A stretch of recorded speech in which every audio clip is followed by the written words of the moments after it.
Do you have a secret tip how to learn the circular breathing? No. Best thing is just to practice with a straw in water. You've got to build up your cheek muscles and build up the muscle memory, which makes it sound more complicated than it is. But once you've built up a bit of your cheek muscle strength and your muscle memory within your mouth, then you can transpose that to the ditch. So it's blowing on a straw into a glass of water and learning to just keep the bubbles going. Yeah. And it takes a lot. Okay. It's easy. You can learn it that way, and then the rest will follow. Yeah. I think probably about 100 Levelers fans have had to try that out. How do you make it from merch stall to stage in costume and back again so quickly? I don't. I leave 10 minutes before the gig starts, and that gives me a chance to go to the toilet, brush my teeth, get changed, have a little bit of banter with the band, because it's always weird if you don't have a little bit of banter before going on stage, and then get changed, hopefully do some warm-up exercises, physical warm-up exercises, and just get down in time, sort of like for the song literally before I play, to just sort of get into the headspace in a way. Cool. And have you ever timed it wrong or been denied stage access by overzealous security guards? Yes, I have. Ooh. One time in Sweden, I was getting changed. I couldn't hear that we were 3 floors above, and I had to get a lift. I had to wait for the lift to turn up. I had to just guess it, and I literally turned up just as they finished one way. And I was furious. I was so pissed off. Yeah. But there's nothing anyone could do. No one could have come and got me. There was no phone reception. It's just a really bad setup between backstage and the gig. So it's just, it really upset me. Another time I was a complete twat, and I got carried away chatting with someone backstage in Middlesbrough, and someone came running out and said, "You should be on fucking stage." I was like, oops. Nice. Ironically, that was the UK part of the tour, so it was basically twice in one tour I missed my cue.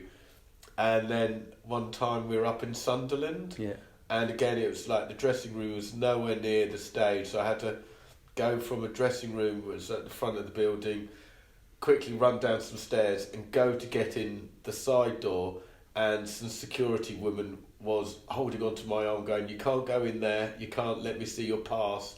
And Ant was screaming, "He's in the fucking band, you moron, let go of him." And so, that was quite funny. Yeah. So, it does happen. It does happen. Which moisturiser do you use? I don't. At Christmas, I get given something from Neil's Yard, which I never use. Okay. Except for sometimes. Okay. But no, I don't. Right. I don't. What is one of your favourite memories of the last 30 years?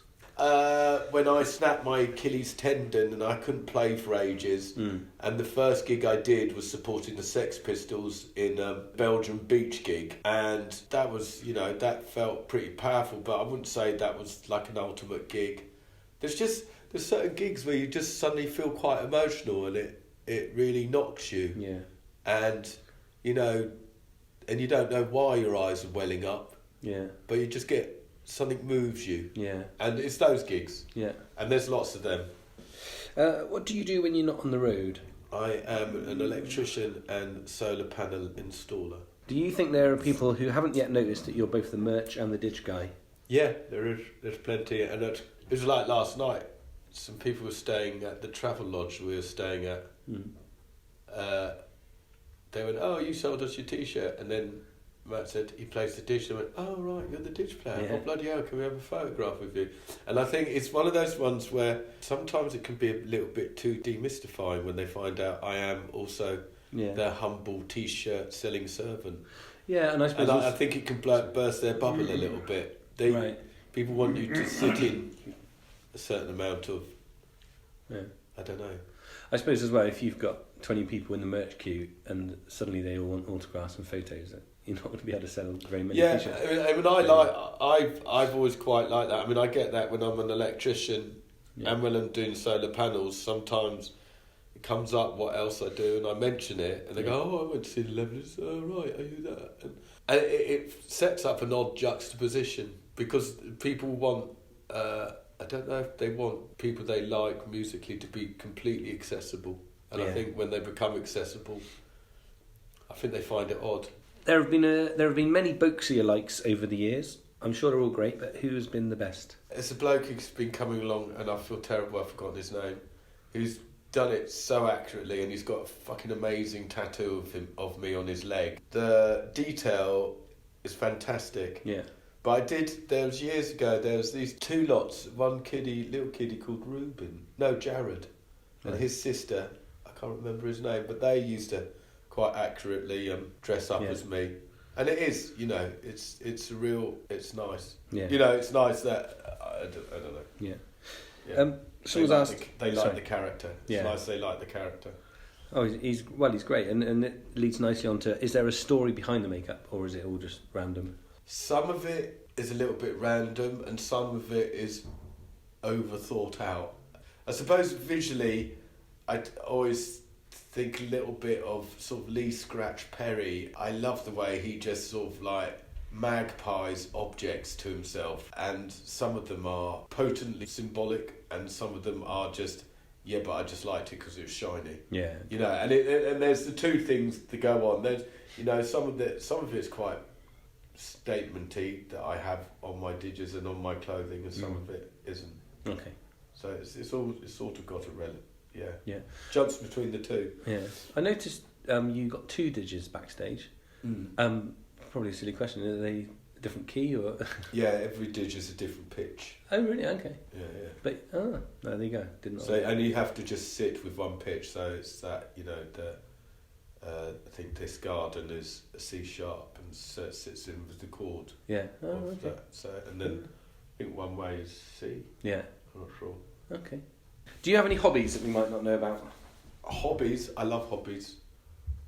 I have too many hobbies. Okay. Surfing is a hobby. Doing slightly shit naive paintings. Drawing. Love landscape drawing, but I haven't done that for ages. Love reading. I like going to watch Brighton Hove Albion play, but I'm not obsessional about it. No. Used to go to life drawing classes. I collect hobbies like a rash, and then run out of time to do hobbies. I love hobbies. I have to ask. Yeah. Has Boakesy ever been surfing? Have you ever surfed dressed up in full? No. You totally have to get a red wetsuit and maybe white. Yeah. That'd be really expensive. Make a nice video. I could. Yeah, maybe there is something in that. It'd have to be a really warm day, but maybe if we're doing a gig in the down. Staunton way. Yeah. Because that would actually be quite funny, wouldn't it? That'd be really, video, really fucking hilarious. Yeah. But the nice water would have to be water would have to be quite warm. No, do it actually in my stagewear. Yeah. Yeah, but let's put that. Yeah, let's put that in the back pocket for something to do at some point. Yeah, great.